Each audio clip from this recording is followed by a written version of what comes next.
All right, let me tell you something right now. What we're about to talk about today, this ain't just basketball drama. This is straight up an injustice that's been happening right in front of our faces, game after game. And finally, somebody with a platform, the star power, and the backbone stepped up and said what needed to be said. Caitlin Clark is done being silent. Since the moment Caitlin Clark stepped foot into the WNBA, since day one, this woman has been treated like she committed a crime just by existing. I'm not exaggerating. I wish I was. She's been grabbed. She's been shoved. She's been hacked. She's been targeted. And I'm talking blatantly targeted. You remember what happened in the All-Star game? The All-Star game, bro. A game that's supposed to be about celebrating the best talent in the league. A showcase for fans. An exhibition. And what happened? Caitlin Clark got face guarded 94 feet. 94 feet. Full court pressure. In an all-star game. Let that sink in for a second. This wasn't about competition. This wasn't about winning. This was personal. This was players trying to send a message. And that message? We don't care how good you are. We don't care how many records you broke. We don't care that you're the reason half these arenas are sold out now. We're coming for you. And where were the referees during all of this? Standing there, watching, doing absolutely nothing. Now here's where it gets even crazier. Caitlin Clark, the most flagrantly foul player in the entire WNBA. And I'm talking statistically, factually, the numbers back this up. She finally decided to speak up. And when she did, she didn't hold back, not even a little bit. But before I get into exactly what she said, and trust me, it's gonna have you fired up, I need y'all to understand the context of what's been happening. Because this isn't just about one comment. This is about a pattern of abuse that the league has failed to address. Think about it. When Eriko Gunbo is at the free throw line, about to shoot her second free throw, and instead of focusing on the game, she abandons her spot to go face guard Caitlin Clark on the weak side. That's not basketball. That's harassment. That's a statement. That's saying, I don't care about winning this game. I care about making your life miserable. And the refs? They just let it happen. When Kennedy Carter was doing all that extra stuff throughout the season, getting physical, crossing the line between tough defense and straight-up targeting, the refs looked the other way. When teams started implementing schemes specifically designed not to beat the Indiana Fever, but to hurt Caitlin Clark's production and wear her down physically, the whistles stayed silent. This woman has been treated like fresh meat in a prison yard. And I don't say that lightly. That's exactly what it looks like out there sometimes. Players taking runs at her, grabbing her off ball, hip-checking her when she's trying to run through screens. And the officials just standing there like they're watching a pickup game at the park. And here's the thing that really gets me heated. You know what Caitlin Clark has done for this league? Let me break it down real quick. Because some people seem to forget, before Caitlin Clark entered the WNBA, you know what the average attendance looked like? You know how many empty seats there were? You know how many games weren't being broadcast? Caitlin Clark single-handedly brought millions of eyeballs to this league. She got people watching who had never watched a WNBA game in their entire life. Television ratings went through the roof. Jersey sales exploded. Social media engagement skyrocketed. This woman is literally putting money in everybody's pockets. The players, the owners, the league itself. And this is how she gets treated? The disrespect is unreal. But here's where it gets even more interesting. Because what Caitlin Clark said about the referees, it wasn't just about herself. She connected it to something bigger. Something that's been happening across all of basketball. And she used one specific comparison that made everybody stop and pay attention. You want to know what she said? You want to know who she compared her situation to? Let me tell you right now. It involves a certain Golden State Warriors legend, and what Caitlin dropped in those comments had the entire basketball world buzzing.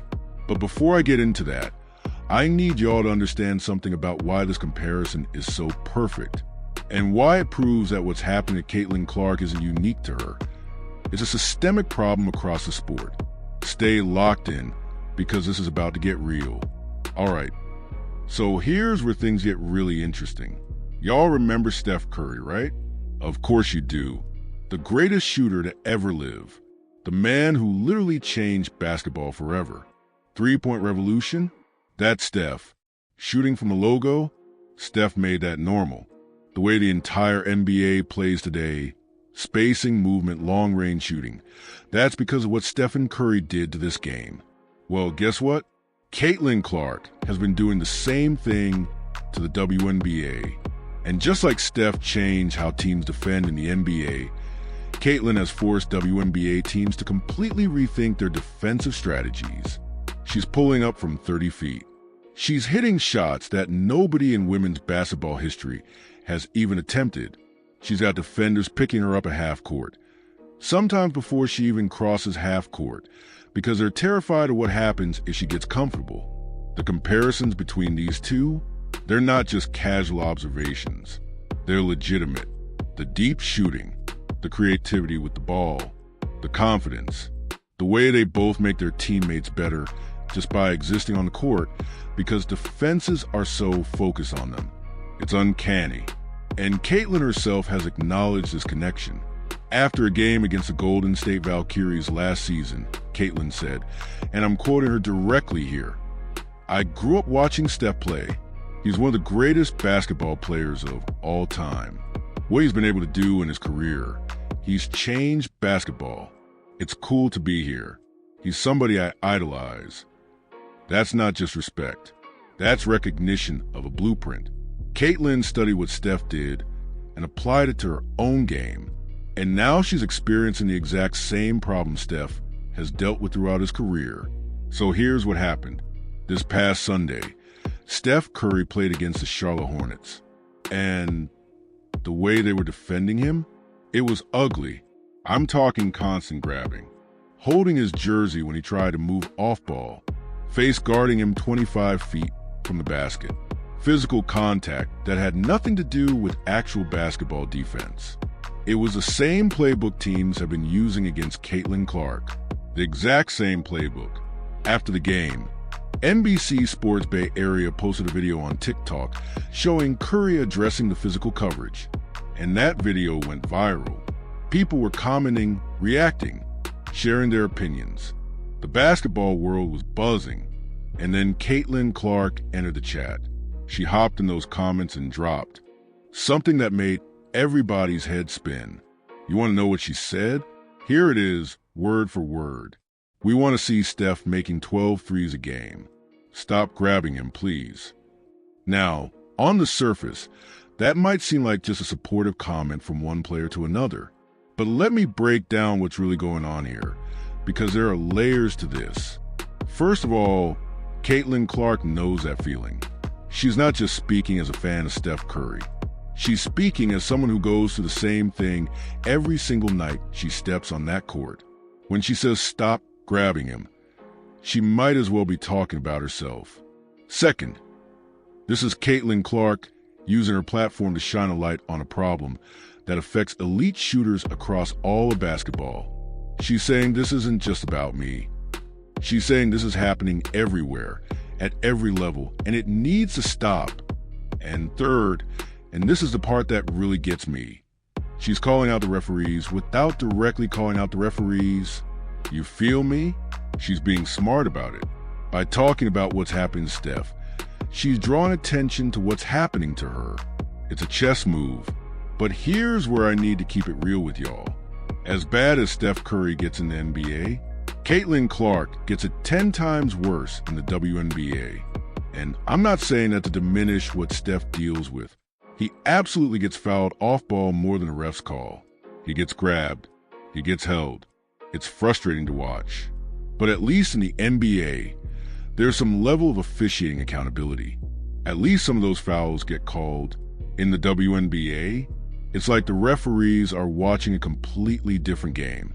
Caitlin Clark gets hacked going to rim and nothing. She gets grabbed running through screens and nothing. She gets shoved in the back on fast breaks and nothing.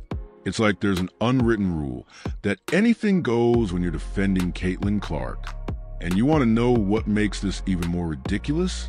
The Hornets tried all that physical stuff against Steph Curry. They grabbed him. They held him. They face-guarded him all over the court. They made it their mission to take him out of the game. You know what the final score was? Warriors won 136-116. They got blown out by 20 points. So all that grabbing and holding and fouling, it didn't even work. It just made the game ugly and unwatchable. And at the end of the day, the Warriors still dominated. This is exactly what happens in the WNBA too. Teams will literally sacrifice winning just to make sure Caitlin Clark doesn't go off. They'll give up open layups. They'll leave shooters wide open. They'll abandon all defensive principles just to put 2 or 3 bodies on Caitlin. And what does that say about the state of competition? What does that say about the priorities of these teams and these players? It says they'd rather lose by 30 than watch Caitlin Clark drop 40 on their heads. That's not basketball. That's ego. That's jealousy. That's insecurity dressed up as physicality and toughness. But here's the thing, and this is what the haters don't want to talk about. None of this is stopping Caitlin Clark. None of it. She's still producing. She's still making plays. She's still breaking records. But there's a bigger conversation we need to have about what this is doing to the product, what this is doing to the league, and what the people in charge should have done a long time ago to fix this. And that conversation starts with one name, Cathy Engelbert. Y'all ready to talk about the commissioner? Because I got some thoughts. Okay, let's talk about leadership for a second. Because when you see a problem this obvious, this consistent, this damaging to your product, and you don't fix it, that's not just incompetence. That's a choice. Cathy Engelbert is the commissioner of the WNBA. She's the one at the top, the one who's supposed to set the standards, the one who's supposed to protect the integrity of the game. And when it comes to protecting Caitlin Clark and addressing this targeting issue, she has absolutely, positively, without question failed. And I'm not just saying that to be controversial. I'm saying that because the evidence is overwhelming. We've watched it happen in real time, game after game, season after season. And what's changed? What's been done? What accountability has there been? Almost nothing. Look, I understand that running a professional sports league is complicated. There are a lot of moving parts, a lot of stakeholders, a lot of competing interests. But at the end of the day, your job as commissioner is to protect the product and protect the players, especially the players who are carrying that product on their backs. And let me be crystal clear about something. Caitlin Clark is the WNBA right now. I'm not saying other players don't matter. I'm not saying there aren't other talented women in that league. There absolutely are. Aya Wilson is incredible. Breanna Stewart is a monster. There's so much talent across the board.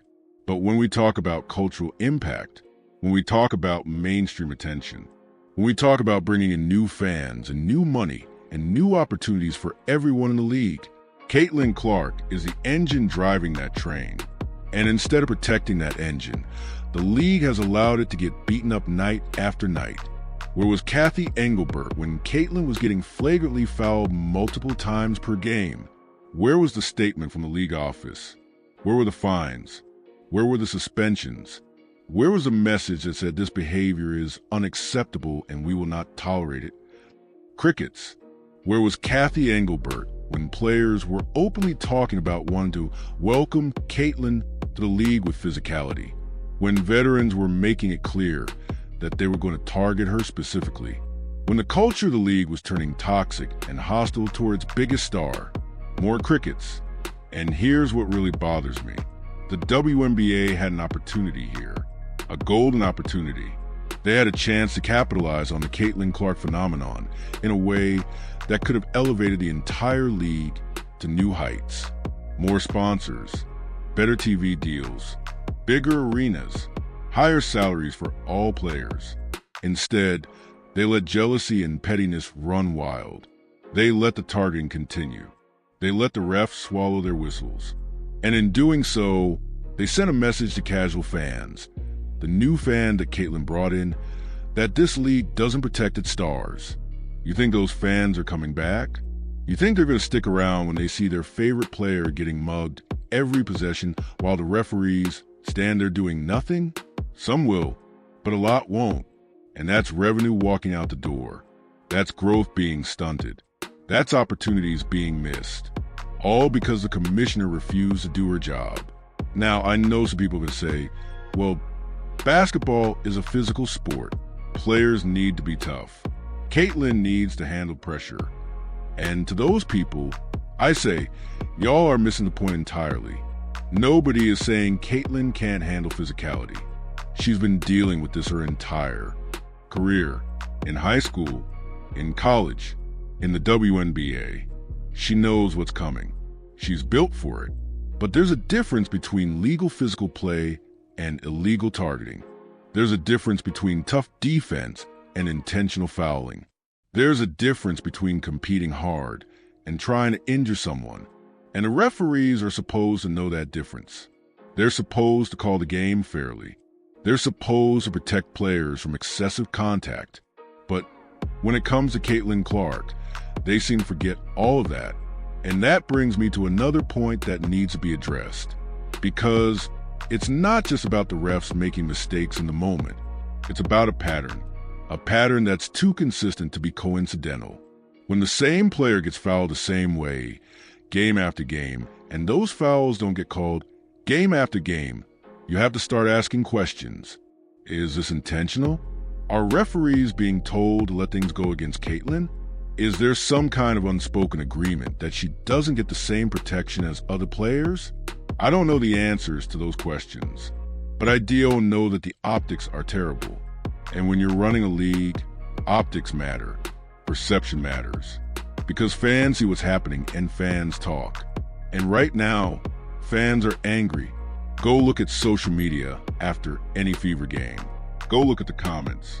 Go look at the reactions. People are furious about how Caitlin is being treated. They're calling out the refs. They're calling out the league. They're calling out Kathy Engelbert specifically. This isn't just a basketball problem anymore. This is a PR nightmare. And instead of getting ahead of it, instead of making changes, instead of showing fans that they hear their concerns and are taking action, the league just keeps doing the same thing. It's almost like they want this to be a controversy. But here's the thing that gives me hope. Caitlin Clark is not staying quiet anymore. She's speaking out. She's using her platform. She's making her voice heard. And what she said about the referees and the way players are being treated, that wasn't just a casual comment. That was a shot across the bow. She's putting them on notice. And what comes next? That's where things get really interesting. Because when a star this big starts speaking out, people listen. The media pays attention. Pressure builds. And eventually, something's got to give. The question is, will the league respond? Or will they keep burying their heads in the sand? Let me tell you what I think is about to happen, and why Caitlin Clark's comments might be the start of something much bigger than anyone realizes. All right, let's get into the psychology of what's happening here. Because this ain't just about basketball. This is about power. This is about ego. And this is about what happens when somebody new comes into an established space and immediately becomes a biggest star. See, when Caitlin Clark entered the WNBA, she didn't come in quietly. She didn't come in humble. She came in as the most hyped prospect in the history of women's basketball. National championship runs, NCAA scoring records, mainstream media coverage that no women's basketball player had ever received before. And that made certain people uncomfortable. Now, I want to be careful here because I'm not trying to paint every WNBA player with the same brush. There are plenty of veterans who welcome Caitlin, plenty of players who showed her respect, plenty of women who understood that her success was good for everyone in the league. But there was also a segment, a vocal segment, that didn't see it that way. They saw Caitlin Clark getting attention they never got. They saw her getting sponsorship deals they never got. They saw her face on billboards and magazines and TV commercials while they had spent years grinding in relative obscurity. And instead of recognizing that Caitlin's rising tide could lift all boats, they chose resentment. You could see it in the way they talked about her. The subtle jabs, the dismissive comments, she hasn't proven anything yet energy when she was literally breaking records left and right. You could see it in the way they played against her. The extra shove after whistle, the hip check that wasn't necessary, the trash talk that went beyond normal competitive banter. And you could definitely see it in the way some players defended her, like they were trying to send a message, like they were trying to put her in her place, like they were trying to remind her that she hadn't earned the respect she was getting from fans. Here's the thing though, and this is what those players don't understand, that resentment, it's not hurting Caitlin Clark. It's hurting them, because every time they target Caitlin, every time they take cheap shots, every time they prioritize making her life miserable over actually playing winning basketball, they look small, they look petty, they look jealous, and fans see it. Trust me, fans see everything. You know what casual fans think when they watch Caitlin get mugged without calls? They don't think, wow, these defenders are really tough and competitive. They think, why are these women being so dirty? Why isn't anyone doing anything about this? That's not a good look for the league. That's not a good look for the players involved. And it's definitely not helping grow the sport. But here's where the referees come back into the conversation, because they could stop this. They literally have the power to change everything. If referees call the game fairly, if they call the fouls when Caitlin gets grabbed, when she gets shoved, when she gets hacked, the targeting would stop. It would have to stop, because players would foul out. Teams would be in the penalty. There would be actual consequences for playing that way. But when refs let everything go, when there are no consequences, players keep pushing the envelope. They keep getting more and more physical. They keep testing how much they can get away with. And that's exactly what we've seen happen. Early in Caitlin's rookie season, the physicality was there, but it was somewhat contained. As the season went on and players realized they could get away with more and more, it escalated. By the end of the season, some of the contact against Caitlin wasn't even basketball. It was just assault. And the refs just let it happen. So when Caitlin Clark speaks out, when she makes comments about wanting the refs to protect players like her and Steph Curry, she's not just venting. She's highlighting a fundamental failure in how the game is being officiated. She's saying to your job, she's saying the rules exist for a reason. She's saying if you actually enforce the rules, this problem would solve itself. And she's absolutely right. Now, some people might wonder why Caitlin is speaking out now. Why this moment? Why this comparison to Steph Curry? Why not stay quiet and just keep hooping? And I think the answer is simple. She's reached a breaking point. Think about it. Caitlin Clark has been absorbing abuse for years now, going back to college, when teams started face guarding her and getting physical because they couldn't stop her any other way. She's dealt with the criticism. She's dealt with the hate. She's dealt with the double standards. And through all of it, she's mostly kept her head down and let her game do the talking. But at some point, enough is enough. At some point, you have to use your voice. At some point, you have to stand up and say, this isn't right, and I'm not going to stay silent about it anymore. That's where Caitlin is now. And honestly, I respect it, because it's not easy to speak out when you're already a target. It's not easy to draw more attention to yourself when people are already coming for you. It would be safer in some ways to just keep quiet and hope things get better on their own. But Caitlin Clark has never been about playing it safe. On the court, she takes the difficult shots. She makes the risky passes. She puts herself in positions where she could fail spectacularly, and then she succeeds anyway. So why would she be any different off the court? And what she's doing right now, this is just the beginning, because Caitlin Clark has allies. She has supporters. She has people in high places who are paying attention to what's happening. And some of those people are about to make their voices heard too. Let me tell you who's been watching the situation unfold, and why the league should be very concerned about what happens next. All right, let me put y'all on to something real quick. Because when we talk about Caitlin Clark speaking out, we're not just talking about one player voicing frustration. We're talking about a movement that's been building for a minute now. And the people who are paying attention, they got power. First of all, let's talk about the fans. The Caitlin Clark fan base is absolutely massive. We're talking millions of people who follow her every move, who watch every game, who buy the jerseys, who engage on social media, who show up to arenas and fill seats that used to be empty. These fans are passionate, and they're loud. Every single time Caitlin gets fouled and it doesn't get called, social media explodes. Twitter, or X, whatever you want to call it, goes crazy. Instagram comments flood in. TikTok videos get made. YouTube channels like this one break down what happened. The conversation doesn't die. It keeps building. And here's what the league needs to understand. These fans are buying power. They have influence.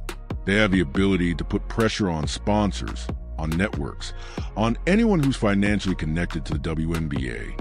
If those fans decide they've had enough, if they decide to stop watching, stop buying, stop supporting, the league is in serious trouble.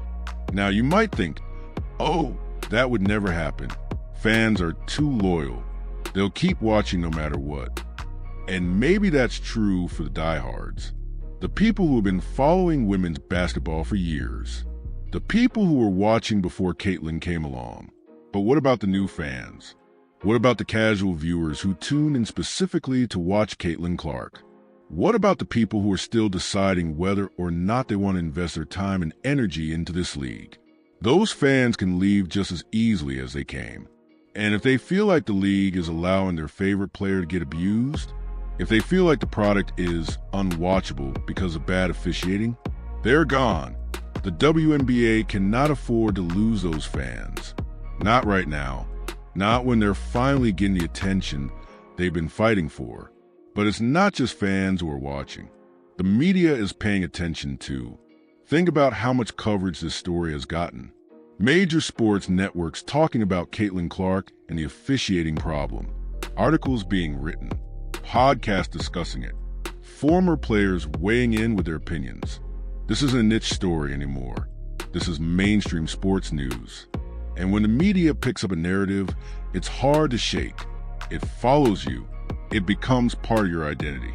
The WNBA is now associated with this controversy, whether they like it or not. Every time someone writes about the league, this comes up.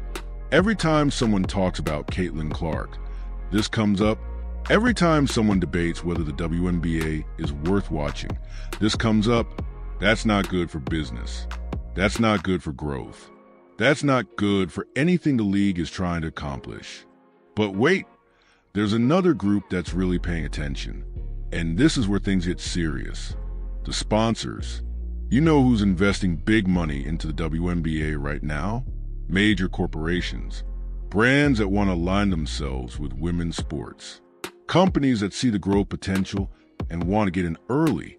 Those sponsors are watching everything. They're watching how the league handles controversy. They're watching how players are treated. They're watching the product on the court. And they're making decisions about whether this is an investment they want to continue making. If sponsors start feeling like the WNBA is toxic, if they start feeling like associated with the league is bad for their brand, that money disappears. And unlike fan attention, which can be fickle, corporate money is critical to the survival and growth of the league. You think those sponsors want to be associated with a league that doesn't protect its biggest star? You think they want their logo on broadcast where players are getting targeted and refs are doing nothing? Absolutely not. And Caitlin Clark specifically, she's got her own sponsors. Major deals. Nike, State Farm, Gatorade. These are billion-dollar companies that have invested in her brand, in her image, in her success. You don't think those companies are paying attention to how she's being treated? You don't think they're having conversations with the league about what's happening? You don't think there's pressure coming from places that the average fan doesn't even see? Trust me, there's a lot happening behind closed doors right now. A lot. And then there's another factor that people don't talk about enough. Other athletes. Caitlin Clark is connected. She's part of a new generation of female athletes who support each other, who amplify each other's voices, who stand up for each other when things aren't right. And it's not just women. Male athletes are watching too. NBA players, NFL players, athletes across all sports who understand what it's like to be targeted, to be treated unfairly, to have the system work against you. When Caitlin made that comment about Steph Curry, she wasn't just showing support for him. She was connecting herself to a larger conversation about how elite players are officiated across all of basketball. And Steph Curry has one of the biggest platforms in all of sports. His fans are watching. His supporters are watching. His teammates are watching. The Warriors organization is connected to everything in basketball. If they decide to amplify this conversation, if Steph himself decides to speak on what Caitlin is going through, that changes the whole dynamic. Suddenly, it's not just a WNBA story. It's a basketball story. It's a sports story. It's a story about how the game is being officiated at the highest levels and what needs to change. And that kind of pressure, that kind of attention, that's something the WNBA can't ignore. So when I tell you that Caitlin Clark's comments are the start of something bigger, I'm not exaggerating. The dominoes are starting to fall. The conversation is spreading. The pressure is building. And soon, very soon, someone is going to have the answer for what's been happening. But here's what I want to know. What should the consequences be? What would actually fix this problem?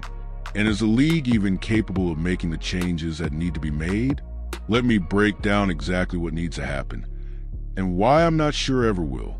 All right, let's get into solutions. Because it's easy to complain. It's easy to point out problems. But if we're going to have this conversation for real, we need to talk about what actually needs to change. And honestly, the fixes aren't even that complicated. The league just has to be willing to implement them. First and foremost, referee accountability. This is the big one. This is where everything starts. Because right now, there are zero consequences for referees who miss obvious calls. Zero consequences for refs who let games get out of control. Zero consequences for officiating that's so bad it becomes a story instead of the basketball. That needs to change immediately. The league needs to implement a system where referees are graded on their performance.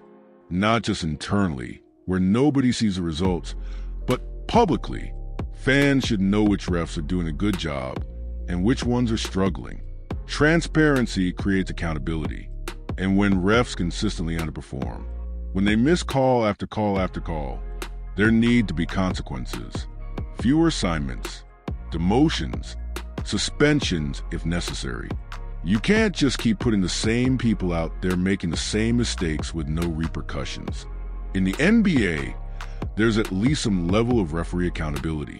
The league publishes last 2-minute reports that acknowledge missed calls. Refs who perform poorly in the playoffs don't get assigned to later rounds. There's a system in place, imperfect as it is, that creates some level of standards. The WNBA needs something similar. Actually, the WNBA needs something better, because the officiating problems in that league are way more severe. Second thing that needs to change, flagrant foul enforcement. Right now, the threshold for what constitutes a flagrant foul in the WNBA seems to be, did you literally tackle someone to the ground? Anything less than that, and it's just a common foul. Maybe that's ridiculous. The rules clearly define what a flagrant foul is. Unnecessary contact, excessive contact, contact that's not a legitimate basketball play. Those standards need to be enforced consistently, not just when something egregious happens. And here's the thing, if refs started calling flagrant fouls consistently, the targeting would stop overnight, because players would realize there are consequences. They'd get hit with technicals. They'd foul out. They'd get suspended for accumulating too many flagrants. Right now, there's no deterrent. Players can hack and grab and shove all they want because they know the worst that's going to happen is a common foul. Maybe, if the ref feels like calling it. That's not how you protect players. That's how you create an environment where targeting thrives. Third thing, the league needs to make a public statement, not some weak corporate. We're monitoring the situation. Nonsense. A real statement. A strong statement. A statement that says, we will not tolerate the targeting of any player in this league, and anyone who engages in that behavior will face serious consequences. Name names if you have to. Call out specific incidents. Show fans that you're taking this seriously. Because right now, the silence from the league office is deafening. And that silence sends a message too. It says, we don't care enough to address this. It says, we're not going to rock the boat. It says, Caitlin Clark is on her own. That's unacceptable. Fourth thing, and this one might be controversial, the league needs to talk to the players, not just about the rules, not just about the consequences, but about the culture. Because there's a culture problem in the WNBA right now. A culture that says it's okay to resent success. A culture that says newcomers need to be humbled. A culture that prioritizes tearing people down over building each other up. That culture is toxic, and it's hurting the league. The veteran players need to understand that Caitlin Clark's success is their success. When she brings in viewers, that benefits everyone. When she attracts sponsors, that benefits everyone. When she elevates the profile of women's basketball, that benefits everyone. Fighting against that, resenting it, trying to diminish it, that's self-destructive. It's like burning down your own house because you're mad that someone added a nice room to it. The league needs to facilitate conversations, bring players together, address the tension directly, create an environment where competition is celebrated, but targeting is condemned. Is that easy? No. Changing culture is one of the hardest things you can do, but it's necessary. Fifth thing, the media needs to keep the pressure on. This one isn't really on the league. It's on all of us. The commentators, the journalists, the YouTubers, the podcasters, the fans with platforms. We need to keep talking about this. We need to keep highlighting the problem. We need to keep demanding better. Because attention creates pressure, and pressure creates change. If we all just move on, if we treat this like a one-week story and then forget about it, nothing will change. The league will wait for the noise to die down, and then it'll be business as usual. But if we keep this in the conversation, if we keep bringing it up every time it happens, if we make it impossible for the league to ignore, eventually they'll have to act. Now, here's my concern, and I want to be real with y'all about this. I'm not sure the WNBA is capable of making these changes. Not because the changes are impossible, but because making them would require admitting that there's a problem. And the league has shown zero willingness to do that. Every time someone brings up the targeting of Caitlin Clark, the league either stays silent or deflects. They talk about physicality and competitive basketball like what's happening is normal. They act like fans are overreacting. That denial is a huge red flag, because you can't fix a problem you won't acknowledge. You can't improve something you insist is fine. You can't grow when you're too stubborn to see what's holding you back. And right now, the WNBA stubbornness might be its biggest enemy. But here's the wild part. Even with all of this going on, even with the targeting and the bad officiating and the league's failure to act, Caitlin Clark is still dominating. She's still putting up numbers. She's still making plays that nobody else in the league can make. She's still proving every single night why she's the most special player to ever enter this league. And that might be the most impressive part of this whole story. Let me tell you about what Caitlin has accomplished despite everything working against her, and why her resilience might be the thing that finally forces change. So, can we just take a moment to appreciate what Caitlin Clark has done despite all of this nonsense? Because when you really sit down and think about it, when you really look at what she's accomplished while dealing with everything we've been talking about, it's absolutely insane. This woman came into the WNBA with the biggest target on her back in the history of the league. Everybody knew who she was. Everybody was gunning for her. Everybody wanted to be the one to humble the rookie who got all the attention. And you know what Caitlin did? She went out and broke records. Let me run through some of this real quick, because I don't think people fully understand the magnitude of what she's accomplished. Caitlin Clark set the rookie record for assists in a season. Not just broke it, shattered it. She was dishing dimes like nobody in WNBA history had ever done in their first year, finding teammates in positions they didn't even know they were open in, making passes that made you rewind the broadcast just to see how she saw that lane. She became the fastest rookie to record a triple-double. The fastest. In a league that's been around for decades, nobody did it quicker than Caitlin Clark. Points, rebounds, assists. She was filling up the stat sheet in ways that veterans can't even manage. She hit more three-pointers than any rookie before her. And we're not talking about volume shooting here. We're talking about deep threes, logo threes, threes that made defenders look silly because who expects someone to pull up from 32 feet with a hand in their face? She was an all-star in her first season, selected by the fans, by the media, by everyone who was paying attention. Because even with all the hate, even with all the targeting, her talent was undeniable. And here's the thing that really gets me. She did all of this while getting the least favorable whistle in the league. Think about that for a second. Other players get touch fouls when a defender breathes on them too hard. Caitlin gets hammered going to the rim and has to pick herself up off the floor while the ref swallows the whistle. Other players get protected when they're running off screens. Caitlin gets grabbed and held and bumped, and somehow that's just physical defense. Other players get the benefit of the doubt on close calls. Caitlin gets the opposite. If it's close, it goes against her. And still she produced. Still she dominated. Still she made an impact that changed the entire trajectory of the franchise and the league. The Indiana Fever went from afterthought to must-see TV. Their games were the highest rated in the WNBA. Their arena was packed. Their road games were selling out because people wanted to see Caitlin Clark in person. That's not just impressive. That's legendary. And you know what makes it even more remarkable? She never let the frustration affect her game. There were moments, and we all saw them, where Caitlin could have lost her cool, where she could have retaliated, where she could have let the targeting get in her head and take her out of what she does best. But she didn't. She stayed composed. She stayed focused. She kept hooping at the highest level no matter what was thrown at her, literally and figuratively. That's mental toughness that you can't teach. That's a championship mindset. That's the mentality of someone who's built for greatness.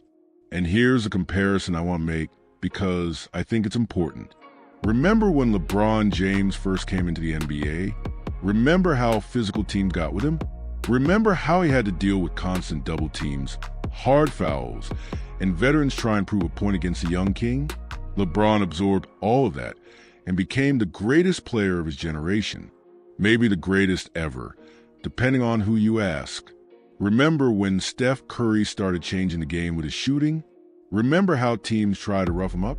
How they tried to take him out of games with physicality because they couldn't stop him any other way. Steph absorbed all of that and became the greatest shooter in basketball history. Changed the entire sport forever. Caitlin Clark is walking that same path. She's being tested. She's being challenged. She's being targeted in ways that would break lesser players. And she's passing every single test with flying colors. The people who are trying to tear her down, they're just adding chapters to her legacy. They're just giving her story more depth. They're just proving that she's built different by showing that nothing can stop her. And years from now, mark my words, we're going to look back at this era and talk about how Caitlin Clark overcame everything to become one of the greatest basketball players of all time. Not just women's basketball. Basketball, period. Because what she's doing transcends gender. It transcends league. It transcends all the arbitrary lines people try to draw. She's playing a sport at a level that demands respect regardless of what league you're watching. But here's the thing that I keep coming back to. She shouldn't have to overcome all of this. She shouldn't have to fight through illegal contact every single night just to do her job. She shouldn't have to deal with targeting and bad officiating on top of everything else that comes with being a professional athlete. The fact that she can handle it doesn't mean she should have to. And that's what makes her speaking out so important. Because Caitlin Clark isn't just speaking for herself. She's speaking for every player who's ever been targeted. Every player who's ever felt like the refs weren't protecting them. Every player who's ever been frustrated by a system that doesn't work the way it should. She's using her platform, the biggest platform in women's basketball, to demand change. Not just for herself, but for everyone. And that is leadership. That is what it looks like when someone with power uses it for something bigger than themselves. Now, the question becomes, will anyone listen? Will the league take action? Will the referees change? Will the culture shift? Let me tell you what I think is going to happen next, and why the next few months are going to be absolutely critical for the future of the WNBA. All right, let's talk about what happens next, because we're at a crossroads right now, a real pivotal moment for the WNBA. And which direction the league goes from here is going to determine everything about its future. We're heading into a new season soon. New games, new storylines, new opportunities. And the biggest question on everyone's mind is, will anything be different? Will Caitlin Clark get the protection she deserves? Will the referees call the game fairly? Will the targeting finally stop? Or are we about to watch the same movie all over again? Let me break down the possibilities. Scenario 1, the league makes changes. This is the optimistic scenario, the one where the WNBA actually listens to the criticism, acknowledges a problem, and implements real solutions. In this scenario, we see stricter enforcement of flagrant fouls. We see referees being held accountable for missed calls. We see the league make a public statement addressing the targeting issue and promising to do better. Caitlin Clark gets to play basketball without being mugged every possession. The games become more watchable. The product improves. Casual fans stick around because they're seeing clean, competitive basketball instead of whatever we were watching last season. Everybody wins in this scenario. The league grows. The players benefit. The fans are happy. Sponsors keep investing. TV ratings keep climbing. The WNBA finally reaches the heights it's been striving for. This is what should happen. This is what makes sense. But here's the thing, I'm not sure will happen. Because that brings us to scenario 2, nothing changes. This is the pessimistic scenario. The one where the league doubles down on denial. Where they insist there's no problem. Where they keep doing what they've been doing and hope the controversy eventually dies down. In this scenario, Caitlin Clark comes back next season and faces the exact same treatment. The grabbing, the holding, the face guarding, the targeting, all of it. The refs continue to swallow their whistles. The league continues to stay silent. The culture remains toxic. And you know what happens then? The fans were on the fence. The new fans who came for Caitlin Clark, they start tuning out. They get frustrated. They get tired of watching the same nonsense play out week after week. And eventually, they find something else to watch. The growth stalls. The momentum dies. All that progress the league made gets reversed because they were too stubborn to address an obvious problem. This scenario is a disaster. But honestly, based on how the league has handled things so far, I wouldn't be surprised if this is exactly what happens. But there's a third scenario. And this one is interesting. Scenario 3. Caitlin Clark forces change through sheer dominance. In this scenario, nothing changes from the league side. The refs are still bad. The targeting still happens. The culture remains what it is. But Caitlin Clark doesn't care. She comes back next season even better than before. Stronger, more experienced, more prepared for everything they're going to throw at her. And she absolutely dominates. She puts up numbers that are so ridiculous, so undeniable, so historically significant that the conversation shifts entirely. It stops being about the targeting and starts being about greatness. Pure, unadulterated greatness. The Fevers start winning, not just competing, winning, making deep playoff runs, contending for championships. And Caitlin is the reason. In this scenario, the targeting becomes a footnote, a historical curiosity, something people mention when they talk about the obstacles she overcame. But the main story is her excellence. And here's the thing about this scenario. It might actually be the most likely, because if there's one thing we've learned about Caitlin Clark, it's that adversity doesn't break her. It fuels her. Every time someone says she can't do something, she proves them wrong. Every time someone tries to stop her, she finds a way. Every time the odds are stacked against her, she rises to the occasion. That's who she is. That's what makes her special. That's why she's already a legend, even though her career is just getting started. So maybe, just maybe, the league's failure to protect her will end up being the thing that elevates her to even greater heights. Not because the failure was okay, not because she deserved to go through it, but because she's the type of person who turns obstacles into opportunities. Now, I want to be clear about something. Even if scenario 3 plays out, even if Caitlin overcomes everything and achieves greatness despite the league's failures, that doesn't let anybody off the hook. The referees should still be held accountable. The league should still be criticized. Kathy Engelbert should still answer for her failures. Because it's not enough for individual players to overcome systemic problems. The systems themselves need to be fixed. Otherwise, the next Caitlin Clark, the next generational talent who comes along and captures the world's attention, is going to face the exact same issues. And that's not fair. The WNBA has a chance right now to set a new standard, to show that they protect their stars, to demonstrate that they value fair competition over petty jealousy, to prove that they're serious about growing the game. Will they take that chance? Or will they waste it? That's the question that's going to define the next chapter of the story. And speaking of next chapters, there's one more thing I want to talk about. Something that Caitlin did recently that shows she's not just focused on basketball. Something that proves she's already thinking about her legacy beyond the court. Let me tell you about the college football connection and why it matters more than you might think. All right, so let's switch gears for a second. Because while all this WNBA drama is happening, Caitlin Clark has been making waves in another sport entirely. And nah, she's not playing football, but she's definitely part of the conversation. So here's what happened. The college football playoff national championship game was going down. Indiana Hoosiers versus Miami Hurricanes. Big game. Huge stage. The whole country watching. And somehow, Caitlin Clark's name ended up right in the middle of it. See, there's this wide receiver for Indiana named Elijah Sarrett. This dude is nice, by the way. Like genuinely one of the best receivers in college football. He's been balling out all season alongside Omar Cooper Jr. And together they've been the top 2 targets for Heisman Trophy winning quarterback Curtis Rourke.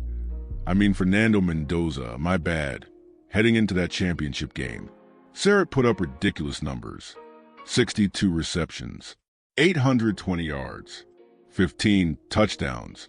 That's elite production right there. But what made headlines wasn't his stats. It was something way more personal. During media availability before the game, Sarrett admitted something that caught everybody's attention. He told reporters that he has a dog. And guess what that dog's name is? Cece, named after Caitlin Clark. Now, here's where it gets interesting. Elijah Sarrett plays for Indiana. Caitlin Clark played at Iowa. Those are Big Ten rivals. These programs compete against each other. The fans don't exactly get along. So for an Indiana football player to name his dog after an Iowa basketball legend, that's a statement. That's respect that transcends conference rivalries. That's acknowledging greatness regardless of what jersey someone wears. And when this story came out, Sarrett didn't back down from it at all. He said, and I'm quoting him here, "She's named after Caitlin Clark." Indiana fans may not like it. I love that energy, bro. I absolutely love it. He knows the fans might be upset. He knows it might cause some controversy, but he doesn't care. He respects Caitlin Clark enough to name his dog after her, and he's proud of it. You know what? I might have to get a dog myself. Name it CC, start a whole movement. All of us out here with dogs named after Caitlin Clark. That's the energy we're bringing into this year. But let me tell you why this story matters beyond just being a cool little anecdote. It shows how far Caitlin Clark's influence has spread. This isn't just about basketball anymore. This isn't just about the WNBA or even women's sports. Caitlin Clark has become a cultural icon. Athletes in completely different sports are paying attention to what she's doing. They're inspired by her. They're naming their pets after her. That's transcendence. That's Michael Jordan territory. That's the kind of impact that only comes along once in a generation. And Caitlin herself acknowledged it. When this story started making the rounds, she reacted to it. She appreciated the gesture. She understood what it meant coming from someone who technically should be rooting against her based on school loyalty. Because here's the thing about Caitlin Clark. She gets it. She understands that sports are bigger than rivalries. She understands that inspiration doesn't care about conference allegiances. She understands that when you reach a certain level of excellence, you become something that everyone can appreciate regardless of what team they root for. And she carries that understanding with her everywhere she goes.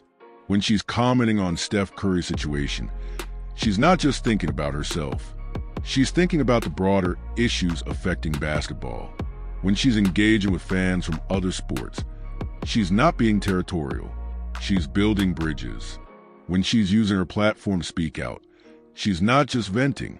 She's trying to make things better for everyone who comes after her. That's the mindset of a true leader. That's the mentality of someone who's going to leave a lasting legacy.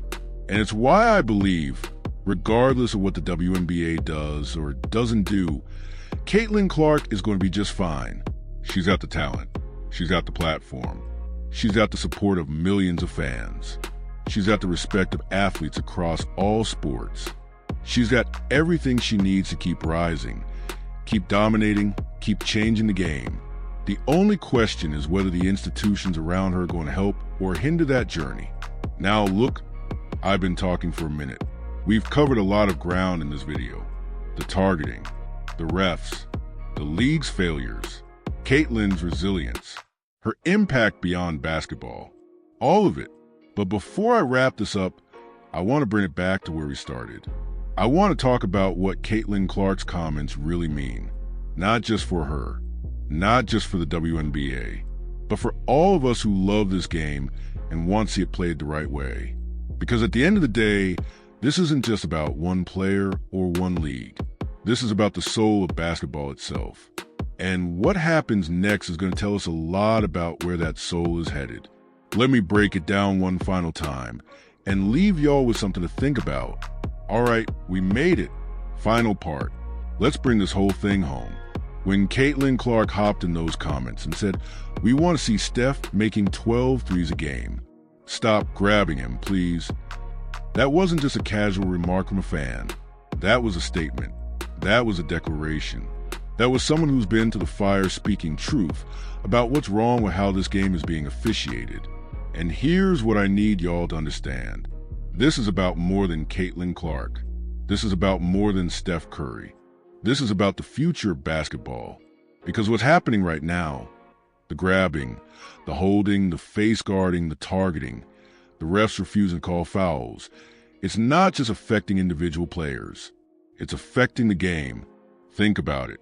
What makes basketball beautiful? It's the creativity, the skill, the artistry, the incredible things that happen when elite players are allowed to showcase their talents without being mauled every time they touch the ball. When Steph Curry pulls up from 35 feet and drains a three, that's art. When Caitlin Clark threads a no-look pass through three defenders for an easy layup, that's art. When players are allowed to play, to actually demonstrate why they're the best in the world, that's what makes us fall in love with this sport.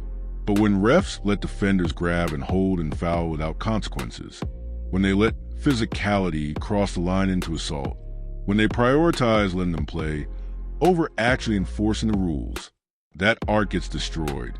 The game becomes ugly, unwatchable, frustrating for players and fans alike. And the worst part, it doesn't even reward good defense. It rewards cheating.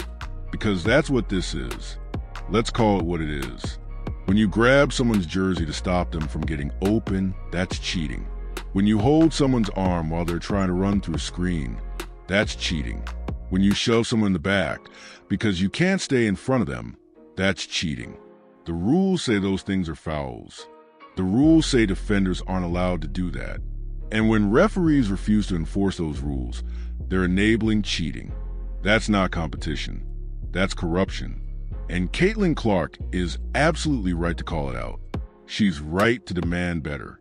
She's right to use her platform to shine a light on this problem. Because if she doesn't, if the stars stay silent, nothing will ever change. Now, I want to speak directly to y'all for a second. Everyone watching this video, everyone who's stuck with me through this whole breakdown, you have power to. You might not have Caitlin Clark's platform. You might not have millions of followers, but you have a voice. And when enough voices speak together, they become impossible to ignore. So if you're frustrated by what's happening, if you're tired of watching your favorite players get targeted without consequences, speak up. Comment on this video. Share it with your friends.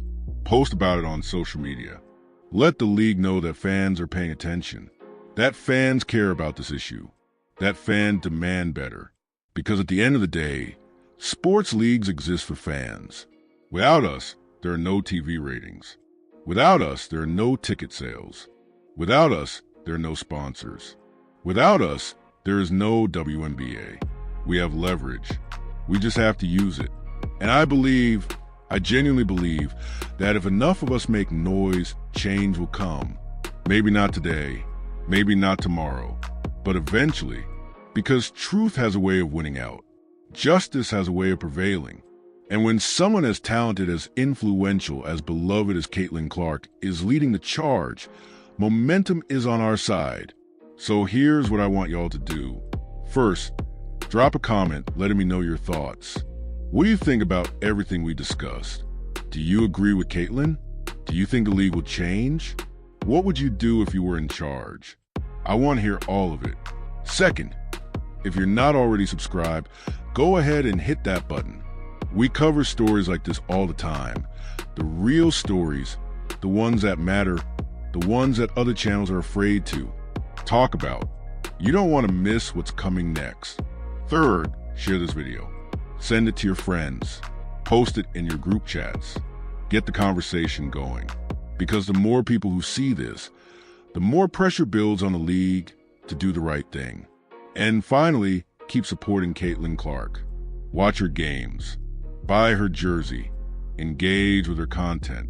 Show the world that standing up for what's right doesn't hurt your career. It elevates it. Because that's the message we need to send. Players who speak truth should be celebrated, not silenced. Players who demand fairness should be supported, not criticized.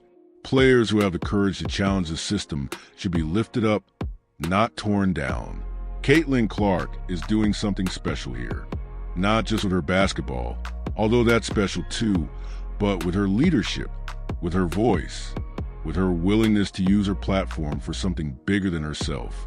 And years from now, when we look back at this moment, I think we're going to see it as a turning point. The moment when Caitlin Clark said, "Enough is enough." The moment when fans rallied behind her.